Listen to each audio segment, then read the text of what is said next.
AG Global lineup. The counter picks are there. This could be, you know, it's basically like, have they one-upped the draft of Code Unknown Xara? Number one here over to the side of Code Unknown Xara. I mean, sometimes we see the Luban come through when we have the likes of the Lamb or the Masashi come through.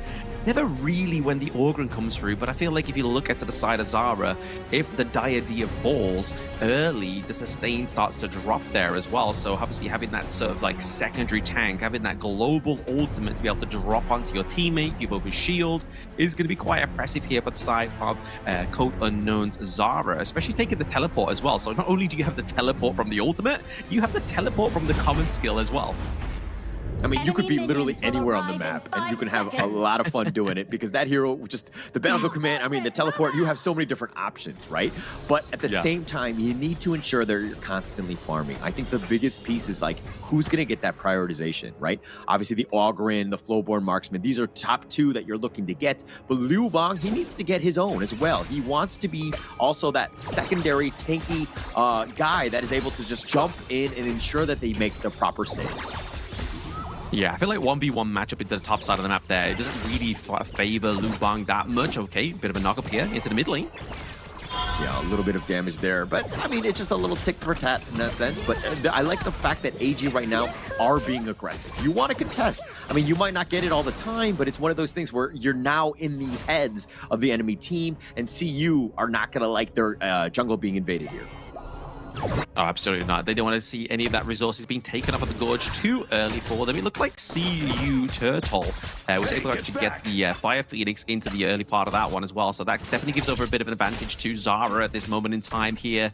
But down to the bot side of the map here, you just saw from the Cheech and the Forge Maiden is that they have that huge kind of like cone poke skill at a certain level within their itemization, just like that. So it's a good piece of wave clear, but also can be quite impactful in the early game in terms of damage onto the enemy heroes. And I think that, I mean, they're going to be happy with that one-on-one matchup. I mean, Jeja is waiting in the wings for a potential jump in, but once Fire gets going, I think that she's going to be really tough to deal with. Flowborn on the other side, the marksman that is with Turtle piloting her, needs to ensure that she does have that range. She's able to get that farm and to be able to kind of fight in that mid to late game where she can kind of really turn it up with those arrow storms. What you try and tell me, for lack of better words, once Fire gets going, she'll be on fire. I see what's going on right there, but I do agree. Yeah, I mean, let her get going in terms of that farm. That's the biggest thing, right? I think all of these players are phenomenal in that sense, where they're able to, you know, understand their assignments and able to play things to that T, right? As the Chicha, this is one where you want to be aggressive, but you got to get some sort of farm so that you're able to do enough damage. Because again, if you're not getting any sort of farm, you're really kind of like a range creep, and it's kind of lackluster at that point. Yeah, I mean, interesting as well. The thing I just noticed here for Jaja is the fact that gone for the common skill for the stun here. So obviously the two or even the three main heroes on the side of Xara that you'd be looking at trying to, if they go in for an engage to get that like 1-2 second stun off, you're looking at kind of the Liu Bang, either the Ogryn, or even maybe even the Diadea, right? Obviously committing a little bit too much with that basic attack, but into the bot side of the map here, there is a lot of health bars being fallen down here.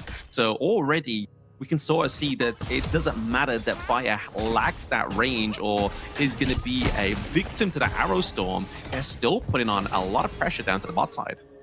Yeah, and I mean, they didn't get any kills. Obviously, you want first blood, but this really sets the tone, right? Now they put pressure in, and you look at Faya. She's looking to just recall on back, and now you're leaving Turtle all alone, and this is a really tough situation. You have the lane that's going to be crashing in, plus they're now able to jump on top of you. The flash on 4, they're going to deciding to go, but Turtle flashes on his own. Here's the Battlefield Command. In return, and they counter it. They get first blood, and they take down Fire as well. That's a double going the way of Turtle. Absolutely beautiful. Obviously, you do see the Breeze Heart using the ultimate as well as the Gorge Mobilization just to keep away Me and Me Oh My. That double kill down to the bot side, almost turning into a triple kill here. Really put Xara back into the Gorge here. I mean, they were behind by about 1k gold at that point, but soon turned that around. I feel like every time it's me just like makes those types of saves, she needs to just like declare, it's a me she as she shows up, because that was such an amazing play to set it up, and you know that they're never going to forget it, but they take the Tyrant as well. And CU Xara right now are really striking back, and they're hitting hard, especially taking that big neutral.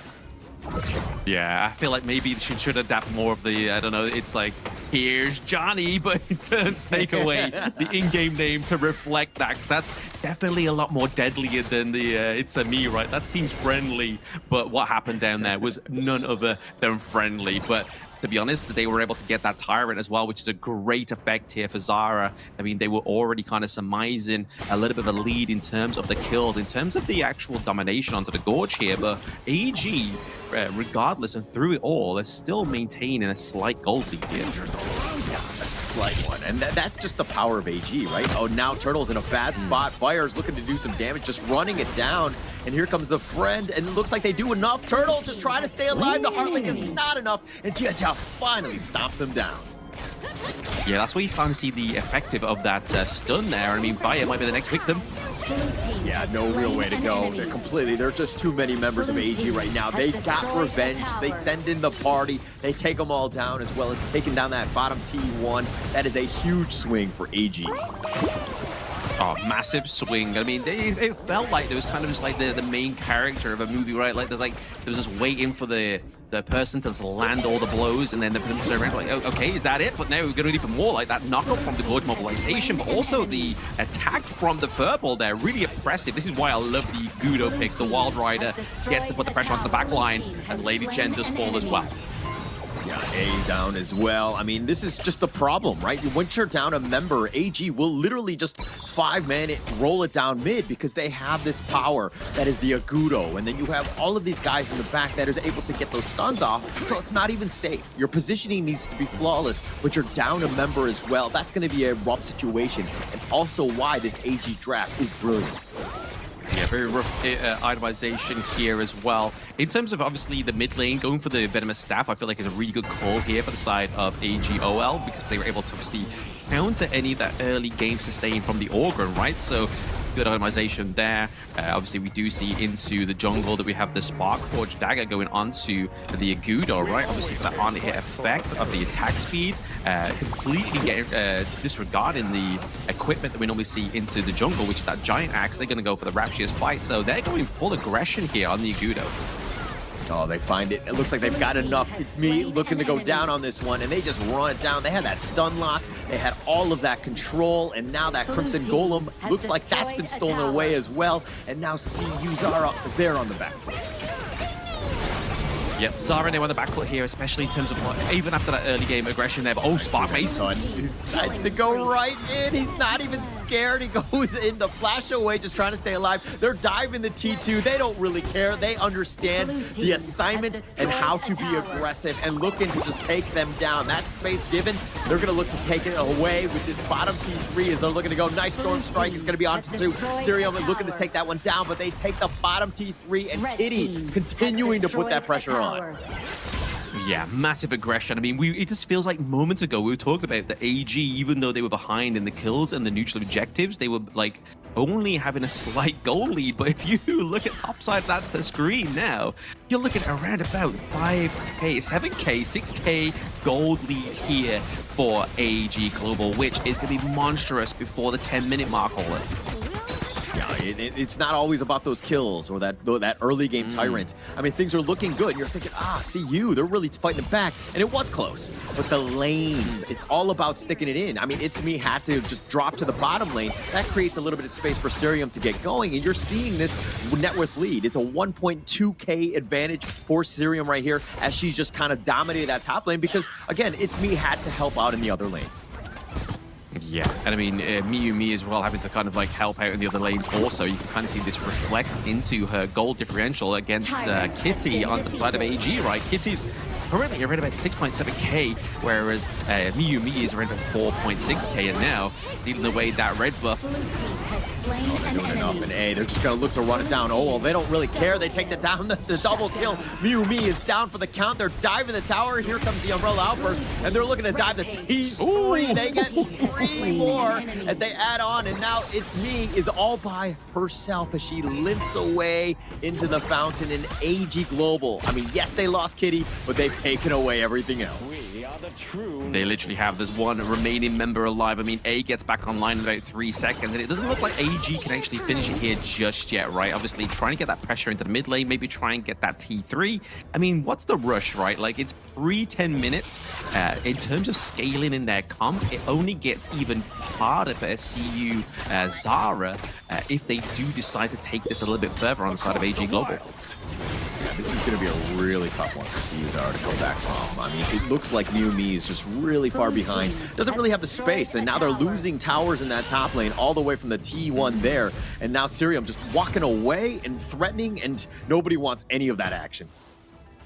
No, none of it. I mean, especially not when you're, the Spark Mace, right? Obviously, this is the main initiator here for the side of AG in terms of Spark Mace, or even the Agudo, the Wild Rider here. Actually, he's dropping the Gordon mobilization, but he is definitely going to be the spearhead here for the side of AG Global as well as Jar Jar. But right now, we just saw moments ago that top side of the map had all 3 turrets still alive, Hola. It's now down to the high ground turrets in both the top lane and into the mid lane here as well. And now that all-important 10-minute mark, this is where we start to see things start to come to a bit of a conclusion. Oh, nice 3 minutes. Oh, they've got them locked in. They were all together. They were grouped up, and they're falling like flies. Feya's the last one. The Stampede, the control is on point. Kitty's going to get that one, and it looks like It's Me's the last man. How is she going to be able to hold on this one as they have all 5 members looking to just continue on, but they're going to just turn their attention on the T3s. They want to take those down first. The turrets do fall down here as well. It looks like the Crystal is going to be the next thing that goes down here. Hola, the knock up onto It's Me. It's no longer It's Me. It's a game number 1 for AG Global. Selfless person, you want to be maining the Dolia, the Sea Singer, but this is game number 2 here for AG Global, going up against Code Unknown Xara. In terms of the draft here, Hola, who's got your favor, right? Which horse are you betting on? I mean, just in a vacuum, if I'm looking at this one, I think the Chicha Clash, we've seen this, you know, at the KIS4 just kind of dominate. It's completely been very aggressive. Then you have Menki and Jia Chao with some control. You have Loom, which is always going to be a stock standard, good farm laner. Lapu Lapu has a control galore, right? But I like that draft. But at the same time, AG, they have that potential with the board. They have the Trumbo Mortals, which could be a problem. It's really going to come down to execution. I do like the players. I think mechanically, foundationally, AG Global are definitely, I would say, a little bit stronger. But draft-wise, I do like CU Xara here. Yeah, I can say the draft on the side of CU Xara is definitely, it's got its potential, right? Obviously, initiation-wise, you have the Dream Roam from the Monkey. You also have the Reef Heart Datu as well. You have to have some fantastic engage potential, but you feel like the Lubu was not just a synergy call here for the side of with the Dolia, right? The fact that the true damage is really going to wipe out Monkey, because I've played this before many times in rank. You think, okay, Lubu, that's fine. I can Dream Roam out of there, but he can just jump right on top of you, and he rinses that shield that Monkey is known for. Yeah. Could be a potential problem, and a great pick here. I mean, it was one of the later picks for them, and understanding their assignments. This is why Xiang could be that, you know, that edge, and having that draft edge is going to be key going into this game, because it's like all of the strengths that you're talking about from the CU side, and you rightly pointed out all of them, is that, I mean, the Menki, he wants to be tanky, but if he's getting burst through and you don't really have those shields, you're going to have a tough time here. Oh, massive tough time, because I mean that's the whole point of the Monkey, right? Is just constantly getting that bubble up, getting that shield, your passive stacked up there. So not only do you kind of tank a little bit more, you also do a little bit more damage as well. But like I was saying, with Sirium on this Lubu, that true damage is definitely going to be a hard task for them to face here. But the one thing that It's Me does have going up against Sirium here into the top side of the map is the fact they do have a bit of range, right? So until that level 4, you can kind of get away with escaping here. But now we are seeing Kitty, both all rotating top side of the map. Yeah, doing a lot. And both flashes were used here, but the rest of AG Global were on their tails. They were going to do some serious damage in that top lane. So again, it looks like Feya is going to be recalling, just kind of slowing it down. You're trying to be aggressive. You want to get It's Me that space. This Chicha could be a problem from the clash later, and you kind of want to just help accelerate that farm against Cerium. That was the thought process. But again, AG Global were like, okay, let's rotate ourselves and push out this lane. To the depths you go! Exactly. I mean, the Parasolar entered the bot side of the map here. Fire against Turtle. She's not going to have the hardest time, right? Obviously, just having that 1v1 potential there. Just as long as you can kind of mitigate those flaming palms with the Maple Dance, that's going to be the key here. Because obviously, you don't want to take too many of those here. But obviously, Feya coming in from behind here, trying to get a bit of a gank. Oh, but Fire just dancing around, understanding, hey, I'm actually fine. I have that mobility to stay alive. It was looking rough. Jiajia was not really in position to help support, but the way that Fire was able to just maneuver around, and it was like Feng Shui with just everybody. Yeah, very well synergized there. Obviously, just kind of playing one step ahead of your opponent, right? Knowing that you're kind of being aggressive there, but knowing that the enemy team's support is going to be nearby, right? This is one of the mistakes that a lot of people make just generally with Honor of Kings. They feel like they get a free golden ticket into the bot side of the map and no one's going to contest them, and then all out of nowhere, you got the mid, the support right on top of you, and you die first blood. But that wasn't the case here for AG Global. They're playing with a steady head on their shoulders. Yeah. I mean, that could be definitely a problem, right? The potential, because you want to limit that farm laner. Fire and Turtle are going to be targeted, right? If you take those guys away who are going to eventually carry you to that victory, potentially, you want to limit them, right? So you want to take that out. That bottom lane is definitely going to be key for them, but at the same time, now it's going to set things up for the 4-minute tyrant. This is another key factor of just being able to put that pressure in the bottom lane. Maybe you get a kill, open up a little space with a numbers advantage, and take that tyrant early. Oh, absolutely. I mean, the Tyrant early, it's something that obviously AG Global was able to do in game number 1, right? So definitely going to look to make sure that they get that progression, get that marker going for them. And to be honest, if you are code unknown Xara, that's something you don't want to allow happen, because currently right now you see AG with surmountable gold lead compared to that game number 1, and Xara doesn't have that double kill going for them in the favor before that 4-minute mark. So the pressure down to the bot side of the map that existed in game number 1 doesn't exist right now, Hauler. And this is kind of the problem after losing that first game, right? You think that, you had a fighting chance, but now you've lost. You've tasted defeat, and it's very bitter. Nobody likes that. But at the same time, now you're playing a little bit scared. You're trying to play a little bit more stock standard, stay in your lane, just kind of help support, very reactive Honor of Kings. And if you're looking at what AG Global are doing, they're happily taking all of that space that's given to them. They've created a sizable lead already, and it's not even 5 minutes in. And now it's so tough for CU to kind of come back, because you have to force the issue in some way. But a nice little dream roll onto Owell. They're not able to get her yet again, and she slides on out. Such a slippery hero Parasolar is. I love seeing players that really know how to pilot this hero play. It's just a different kind of masterclass. But like you're saying, the board being committed here as well is really going to be pretty impressive here. It's trying to get the T1 takedown, and Feya has to get out. But can they get a bit of a kill here? The problem is the Tremble Mortal into the backline. Oh, Kitty tried to hound it forward, not enough, and Feya just barely staying alive. Here's the infinite fastness, has to go back to the mid lane, but it looks like they've got a better target. Me, just try to run away. Oh my goodness. She's got enough shields, but it looks like Kitty's gonna go down. Turtle with first blood yet again, and looking to just go for more. No, AG Global are gonna run off now. Yeah, that wasn't the first blood I was predicting there. I mean, you saw so many low health bars. 2 to be exact was Feya, and then Miyumi into the mid lane escape. And the one point I wanted to make as well is the fact before all that even took place, Miyumi's blue buff, the Azure Golem, got taken away there onto the side of AG Global. So when you're playing a monkey without a blue buff, it just makes it a little bit harder to maintain that shield and keep spamming that burst skill. But now they're able to try and get that back here. But there's Tremble Mortal in the backline. Tremble Mortals on the backline. Cerium finding it. Turtle not able to take off. And it looks like they're going to get even more as 3 members go down from CU Xara. AG Global, perfect engage. That's exactly how you want to win those team fights and give your team a sizable lead in the early game.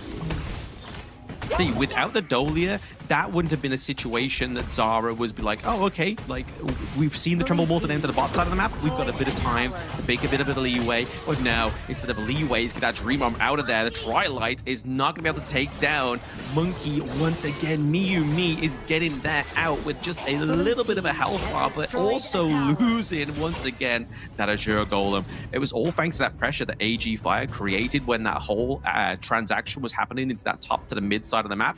Is that Fire was still contesting and putting pressure onto the Azure Golem, basically saying, hey, look, I'm going to take this if you don't come in kind of like, if you don't contest me, this is mine. And fortunately, it was enough for here for the side of AG Global to maintain the steal of that Azure Golem.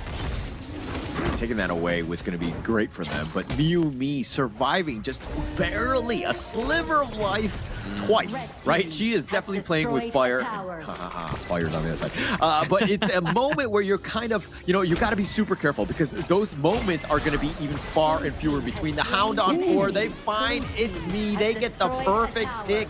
Kitty with a nice ambush there. If it wasn't almost 6 a.m. in the morning here in the UK, I definitely would have made a howl noise there for the side of Kitty just diving onto the back line. A is the next victim, and then the T3 get takedown. Both side of the map here. Oh, the Dream Realm. They're not going to let her go this time, and they get yet another Kitty with a double, and they're just looking to end this game, and as just quickly as this game started, sub 8 minutes, they will take game number 2 in a hurry.